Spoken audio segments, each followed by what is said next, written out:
بسم الله الرحمن الرحيم ساتو بائی لشرا او لشور دا وطن وطلی پسرو وینو لدی اور دا وطن وطلی پسرو وینو لدی اور دا وطن که هر سمرا شوڑنگ او پا وجود زخمی زخمی شو که هر سمرا شوڑنگ او پا وجود زخمی زخمی شو خو مونگا دشغور لیلا پی غور دا وطن وطلی پسرو وینو لدی اور دا وطن ساتو بائی لشرا او لشور دا وطن وطلی پسرو وینو لدی اور دا وطن وطلی پسرو وینو لدی اور دا وطن انټر کانټیننټل هوټل د کابل ښار په زړه کې یو نړیوال هوټل د کورنیو چارو وزارت اړوند د عامه ساتنې ملي تصدۍ معاینت مطبوعاتي ټیم دا ځلې د انټر کانټیننټل هوټل د امنیتي وضعیت د څېړنې او د یاد معاینت اړوند د محافظتي قطعې د زړورو او مسلکي ساتونکو د امنیت ساتنې له کړنلارو څخه د امنیتي راپور د چمتو کولو په موخه انټر کانټیننټل هوټل ته روانېږي. وطلی پسرو وینو لدی اور دا وطن وطلی پسرو وینو لدی اور دا وطن پا گڑائی پالنی تا پا منارا وطلی پا گڑائی پالنی تا پا منارا وطلی انټر کانټیننټل هوټل د کابل ښار په باغ بالا تپه کې چې د کارتې پروان سایه مربوط کیږي په 1999 میلادي کال کې جوړ شوی. یاد 15 ستوریز هوټل 200 کوټې او د کندهار، بامیان، پنشیر او د کابل په نومونو نومول شوی. 4 لوی سالونونه، ښایسته باغ او د لمبا حوضونه لري. دا هوټل نه یوازې دا چې د کورنیو او بهرنیو سیلانیانو او سوداګرو لپاره د استوګنې غوره ځای دی، بلکې د قوي او ښه امنیت له اړخه هم ځانګړی اهمیت لري.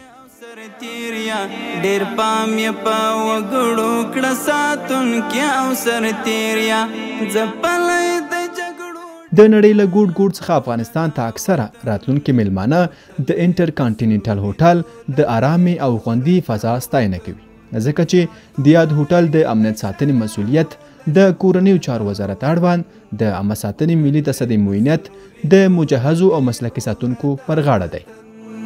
وطلی پسرو وینو لدی اور دا وطن. السلام علیکم وعلیکم السلام ورحمت الله. ستړي مسئ په خیر یاست؟ خیر و خیرات په خیر راست؟ وجود کې بیا هم سر ټټي د کورنیو چارو وزارت اړوند د عامه ساتنې ملي تصدۍ معاینت تر چتر لاندې د یاد هوټل امنیت د مسلکي زړورو او مجهزو ساتونکو لخوا ساتل کیږي. دا ساتونکي چې د نظم، ډیسپلین او تخنیکی مهارت له مخې ځانګړی شهرت لري، د انټر کانټیننټل هوټل د امنیت د ټینګښت لپاره د هیڅ نوع قربانۍ دریغ نه کوي. د دې محافظتي قطعې ساتونکي د امنیت د لا ښه ټینګښت لپاره په منظم ډول موټردار او پلي ګزمې ترسره کوي. د عامه ساتنې ملي تصدۍ معاینت مسلکي او روزل شوي مجاهدین ژمن دي چې د انټر کانټیننټل هوټل ټولو برخو ته ډاډمن امنیتي چاپیریال برابر کړي. قلم مخبت ورور دا وطن وطلی پسرو وینو لدی اور دا.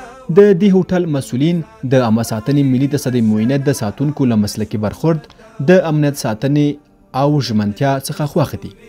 د انټر کانټیننټل هوټل تجارتي رئیس سمیع الله فقیري د عامه ساتنې ملي تصدۍ معاینت د ساتونکو د مسلکي امنیتي تدابیرو ستاینه کوي.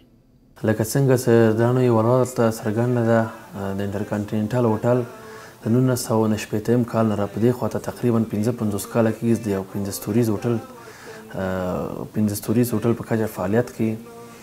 نو موږ دلته په هوټل کې 200 خونې، 6 لوی سالونونه لرو، ډول ډول محفلونه رسمي او غیر رسمي دلته موږ نیول کېږي په دې هوټل کې. نوموړی زیاتوي چې د دغو ساتونکو نه ستړي کېدونکي هڅې د دې هوټل په ټولو برخو کې د خوندي امنیت د رامنځته کېدو لامل شوی او د میشتو مسافرینو لپاره د آرامه ژوند فرصت برابر کړی دی. د محافظات عامې کوم مجاهدین چې موږ ته دلته توظیف کړي هوټل ته موږ ته رضایت لرو او ډېر ښه په یو ښه هماهنګۍ سره موږ کولی دوی د خپل برنامې موږ سره مخ ته بوځي. موږ دوی سره ښه برنامې مخ ته بوځو. معمولا موږ په هر برنامې کې او هر میلمه نه موږ فیډبک اخلو چې په هغې کې یو پورشن د رضایت ښودل دي له سیکیورټي ټیم نه د موږ څه ټول الحمدلله رضایت ښودلي دي. ډېر ښه مسلکي ټیم ده. دوی نه ډېره مننه کوو. د انټر کانټیننټل هوټل د محافظتي قطعې قمندان محترم مولوي داد محمد ابو جمیل د خپلو ساتونکو د امنیت ساتنې څخه وخت ناوخته لیدنه او څارنه کوي.